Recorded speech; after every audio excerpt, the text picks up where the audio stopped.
It's the last weekend of the summer, so let's look back and see what the Boston Bruins have been up to and what's still on their to-do list.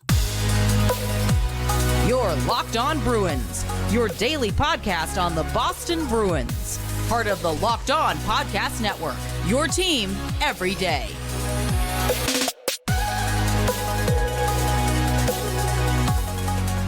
What is up, Bruins fans, and welcome back to the Locked On Boston Bruins podcast. I'm your host, Ian McLaren, and this is a daily show where we discuss all things Spoked B. Today is Friday, August 30th, and I want to thank you so much for making Locked On Bruins part of your daily routine. Free and available on your favorite podcast app and on YouTube. We are part of the Locked On Podcast Network, your favorite team every single day. And today's episode is brought to you by Gametime. Download the Gametime app, create an account, and use code LOCKEDONNHL for $20 off your first purchase. Terms apply. Download Gametime today because what time is it? It's game time. All right, friends, before we get into today's topic, a quick reminder, you can find the podcast on social media at Locked NHL Bruins. You can find me, my hockey thoughts, at Ian C. McLaren. Before we get into it, I must mention off the top the tragic passing of Johnny Gaudreau and his brother Matthew. We'll touch on this later in the podcast, but pretty hard to discuss regular hockey topics today with that hanging over things. So much love, support being sent to the Gaudreau family through this unfathomable and completely avoidable tragedy, and just want everyone to understand, if you're not up for hockey talk today, I completely get it. But wanted to do this Bruins offseason in review, starting with the big trade that set a lot of other things in motion, Linus Ullmark being sent to the Ottawa Senators. This is something that we all knew was a possibility as the Bruins moved forward with Jeremy Swayman as their number one goalie, a young guy who's well established in the league and due a significant raise, which we'll touch on later on as well. Ullmark also only had 1 year remaining on his contract, and the Bruins, with a view to anointing Swayman as the starter moving forward and with the goal of getting back into the first round of the NHL draft, pulled off a deal with the Ottawa Senators on June 26th. Ullmark sent to Ottawa for Joonas Korpisalo, Marcus Stelic, and a first-round pick in the 2024 NHL entry draft. Korpisalo was due $4 million over the next 4 seasons. And the Senators retained 25% of that, meaning the Bruins are on the hook for $3 million over the next 4 seasons, which is kind of hindering what they're able to do with Swayman now. Kostelic, depth forward, going to bring some toughness to the lineup. The Bruins recouping a first-round pick in this one, and that was ultimately the goal here, was to get back into the first round. And with that pick, well, we'll touch on that here in a moment. Don Sweeney said Linus was a really good addition to the Boston Bruins, a bit of an understatement there. They made a decision that both goaltenders, Ullmark, Swayman, wanted to play 55 games, and that's tough unless someone gets hurt to have both guys be playing. So we wish him well. They're welcoming Kostelic, Joonas to the team. They feel they've covered their bases in a couple of different areas. They got some insurance in net, albeit a guy who really struggled last season with the Ottawa Senators. Not too bad the year before with Columbus and Los Angeles, but there's some work to do here by goalie coach Bob Essensa in order to up Korpisalo's game and get him Bruins ready. Ullmark, of course, won the Vezina as the NHL's top goalie in 2023. Not as successful in the playoffs. You look at Ullmark's performance against the Panthers last year compared to Swayman's performance in the playoffs this year, kind of night and day. And for as good as Ullmark was in the playoffs, in the regular season, postseason, performance left quite a bit to be desired. And one of the main reasons Sweeney pulled off this trade was to make room for Swayman to be the number one starter, but also to get that first round pick. And it was used to select Dean Letourneau. Now, this 25th overall pick originally belonged to the Bruins. It made its way to Ottawa by way of Detroit. It had been sent to the Red Wings in the Tyler Bertuzzi trade. Then it was sent to Ottawa in order to secure the rights for the Red Wings of Alex DeBrincat last summer. Letourneau is a big boy, 6'7", 209 pounds, according to Dauber Prospects. And here's what they wrote ahead of the draft about Letourneau. He's a simple, puck-controlling center with just enough soft skill in his passing and shot to be a threat of his own. He has been the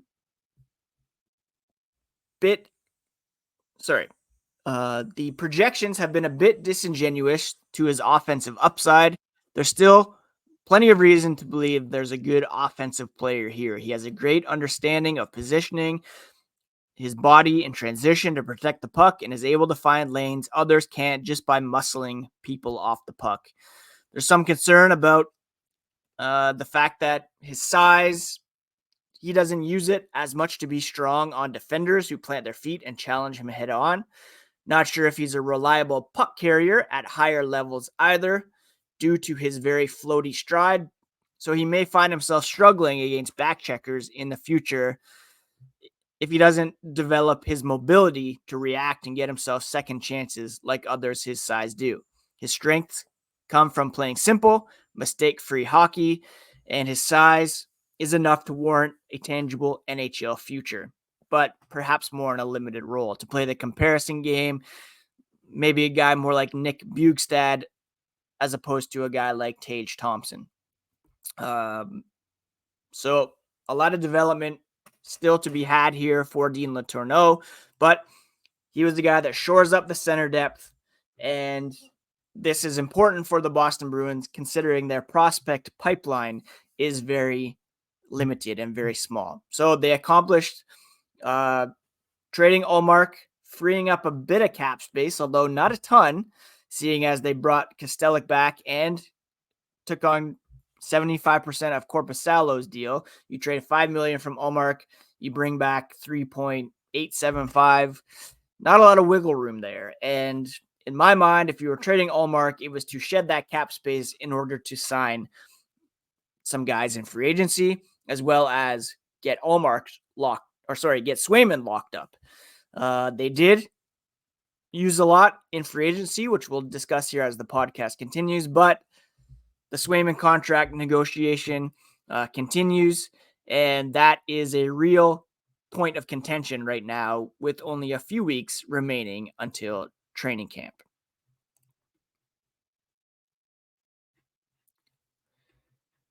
We've been talking a lot about FanDuel around these parts, and it's quite simply America's number one sportsbook. Right now, we're offering a little something different for you. Through September 22nd, all FanDuel customers can bet $5 and get a 3-week free trial of NFL Sunday Ticket from YouTube and YouTube TV. Then with the YouTube base plan, you'll be able to watch every regular season Sunday afternoon out-of-market game. All you need is a Google account and a current form of payment, and you can cancel anytime. So put $5 down on the next Red Sox game or the Patriots-Bruins over-under for wins, and you'll get that free trial of NFL Sunday Ticket from YouTube and YouTube TV. Just visit FanDuel.com and download America's number one sportsbook. Thank you so much once again for making LockOn Bruins part of your daily routine, free and available on your favorite podcast app and on YouTube. Part of the LockOn Podcast Network, your team every day. And for your next listen, check out Locked On NHL. All the latest news, opinions, analysis from around the hockey world. I'm sure they too will be touching on the tragic passing of Johnny Gaudreau. It's free and available wherever you get podcasts, as well as on YouTube.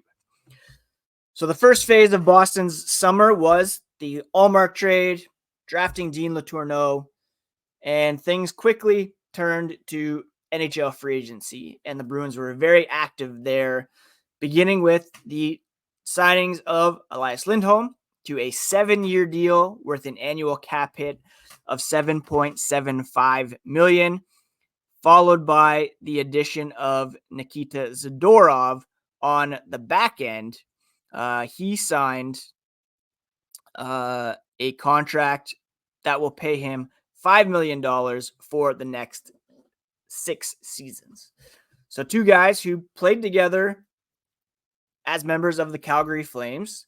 They were traded in 2 separate deals last season from Calgary to Vancouver, and both now making the decision to sign with the Boston Bruins. Zadorov said, "Why did I choose the Bruins? It's everything. The culture in the organization. It's a big league city team. They talk between the guys all the time around the league. Everybody talks about their experience in the past teams, and he has not heard a bad thing in his 11 years about the Bruins, their culture, the team, and the players who play there." So he said it was a no-brainer for him when he found out the Bruins were interested, and it was a mutual courtship there. Boston was on the top of his list his whole life. It's an unbelievable organization, original 6 team, the Bruins style. He's always loved watching it. Even his first year in his second NHL game, it was against Boston. Back then, they had big guys like Zdeno Chara, Patrice Bergeron, Milan Lucic, Nathan Horton. Tough, hard team to play against. And he always thought one day it would be a great fit for him to come and play for the Bruins. He's going to bring some snarl to the back end, a bit of upside offensively as well. And I highly suggest you go back and listen to a podcast I did back in July with Thomas Drance of The Athletic, because he had some amazing things to say about Zadorov, who he called his favorite player in the NHL. The Bruins' top 6 at the moment is pretty encouraging. When you look at their defensive pairings, there's a lot to like there. And it begins with Charlie McAvoy, who was recently, I can't remember what number, but he was top 10 in the NHL.com NHL Network rankings for defensemen. A bit low, if you ask me. I think he should be closer to the top 5. But you could have a pairing of Zadorov, McAvoy. Nobody would want to skate into that zone. Lindholm, Carlo, which was super effective last year. Mason Lohrei, Andrew Peeke. And there's always the possibility of flipping Zadorov, Lohrei, for some flexibility there, with Parker Wotherspoon coming in as your 7th guy. That's a pretty good defensive group, arguably one of the best around the Eastern Conference at the very least, and that'll be a tougher group to play against because Zadorov is in the mix. The other premier signing, of course, was Lindholm. 29-year-old center looking for a fresh start in Boston after coming off kind of a tumultuous season, a down year offensively that included a trade from Calgary to Vancouver, adjusting to a new city, new style, new system in the middle of the season. Definitely affected his play. The uncertainty of knowing where you're going to be playing next season, and he'll be locked in to the Bruins for the next 7 years, and he believes it's a good fit. Playing in the NHL for a long time, he looked at Patrice Bergeron as much as possible. Doesn't want to compare to himself to the record-setting Selke Trophy winner, but he thinks he can bring at least a little bit of what he did. Trying to come in, bring his game, come back to the player he knows he can be, and hopefully help this team achieve the ultimate goal of winning a Stanley Cup. All indications are that he will play with Pavel Zacha and David Pastrnak, and that could be one of the better lines in the NHL as well. He does have more offense in his game than what he showed last year, only 15 goals, 44 points, his lowest total since 2020-21, but playing with Pastrnak, that should reinvigorate his game. Lindholm called him one of the top players in the league, obviously, and it's exciting. to be able to come in and play with a guy of that caliber. He watched them in the playoffs. They were right there, he said, gave Florida a pretty good match. A lot of good players, good goalie, good defense. All the pieces are there, and he just wants to come in, play his game, and be a contributing member. I'm very excited to see Lindholm in black and gold, somebody that the Bruins had been pursuing for quite some time via trade in the past, and now coming in as a free agent. Ecstatic that it was a fit. They made a couple other depth signings. One was Max Jones, $1 million contract, 2-year term, a guy who was selected in the first round back in 2016.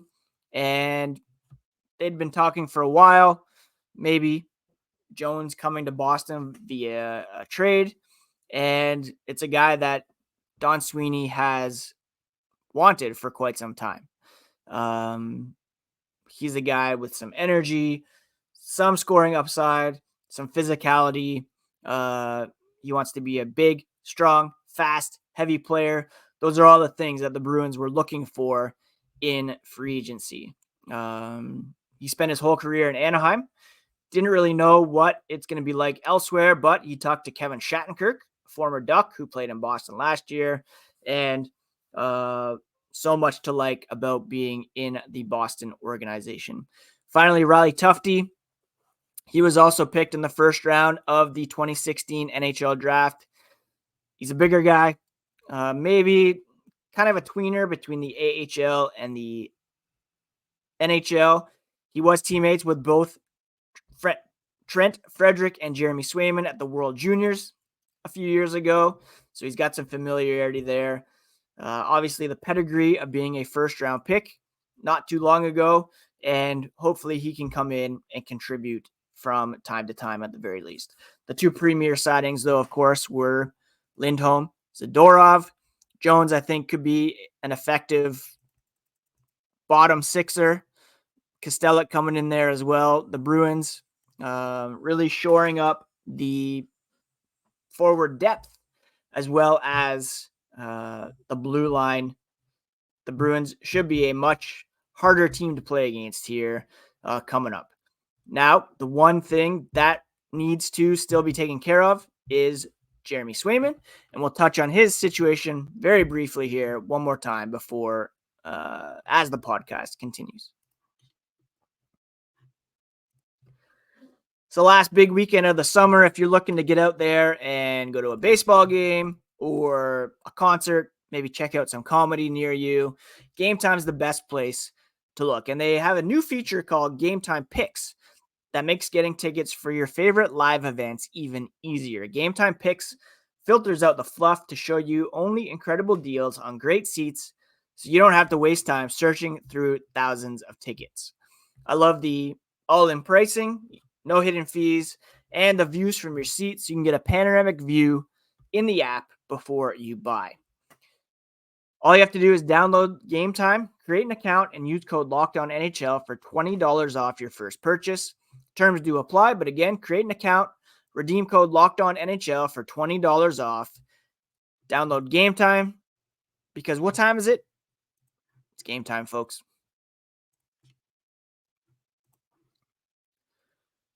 We've been talking about Jeremy Swayman here all week, whether or not he is looking for upwards of $10 million in free agency, the strong stand he's taken based on his business acumen that he's picked up at the University of Maine, ongoing courses at Stanford, his knowledge of the cap projected to rise, wanting to set the market for goalies moving forward, not taking less than what he believes he deserves, and therefore skewing the goalie hockey market for future guys, using him as a comparable. He said he knows his comparables. You're looking at a guy like Elias Sorokin probably as the closest comparable. Sorokin has a Vezina finalist nomination to his name. Swayman has a William Jennings trophy to his name.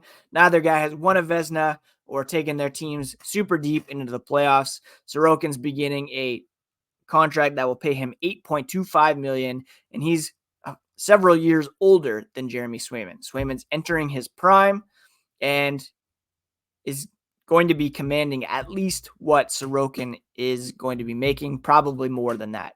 The Bruins, of course, only have $8.6 million available in cap space, and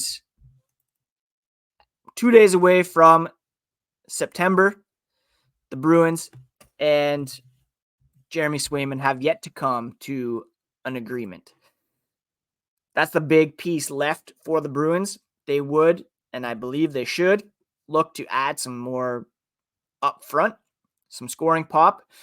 Of course, I did not mention that they lost Jake DeBrusk, Danton Heinen in free agency. They both signed with the Vancouver Canucks. Guys who played in the top six down the stretch last season and in the playoffs. James Van Riemsdyk also not coming back, or that we know of as of yet. And there's a big hole in the top six, specifically that they're hoping a guy like Fabian Lysell can fill, but they might want to bring someone in on a PTO at the very least in order to hedge that bet. And we'll talk about that here as September rolls around as a training camp preview. So I think that brings us to our summer in review. And I just wanted to end the podcast by just, again, sharing my condolences to the Gaudreau family, the Columbus Blue Jackets, the Calgary Flames, everybody in the hockey world who has been impacted this morning by the passing of Johnny Gaudreau and his brother Matthew Gaudreau, who were struck and killed while riding bicycles in their home state of New Jersey on Thursday as their sister was preparing for her wedding here on Friday. Just shocking, devastating, unimaginable, and Johnny Hockey, to me, was such an inspiration as an undersized forward who rose to the highest ranks in the hockey world. But he was not just an inspiring and exceptional hockey player. He was a loving husband, father to two very young children, a son, a brother, a friend, and I just extend my most heartfelt sympathies to his family, his wife, his children. It's just unimaginable, devastating. It makes me sick to my stomach to think about it. Gary Bettman, NHL commissioner, saying the NHL family is shocked and saddened by the tragic passing of Columbus Blue Jackets forward Johnny Gaudreau and his brother Matthew. Johnny's infectious spirit for the game and show-stopping skills on the ice earned him the nickname Johnny Hockey. And he was more than just a dazzling hockey player. He was a doting father, beloved husband, son, brother, teammate who endeared himself to every person fortunate enough to have crossed his path. It's just devastating. And again, just a reminder that life is so fragile, so short. Please take care of yourselves, friends. Take care of each other. Hug your loved ones today. Don't take anything for granted. And thank you for joining me here on this episode of Locked On Boston Bruins. Programming note, we'll still be around 3 episodes per week until the beginning of training camp, where we will ramp things up. Be off Monday because it's Labor Day, but some fresh episodes for you to look forward to next week. Don't forget to check out Locked On NHL, where I'm sure they'll have more to say about Johnny Hockey and his brother Matthew. Have a great weekend, friends. Please subscribe if you have not already, and we'll talk to you again here soon on Locked On Boston Bruins, part of the Locked On Podcast Network, your favorite team every single day.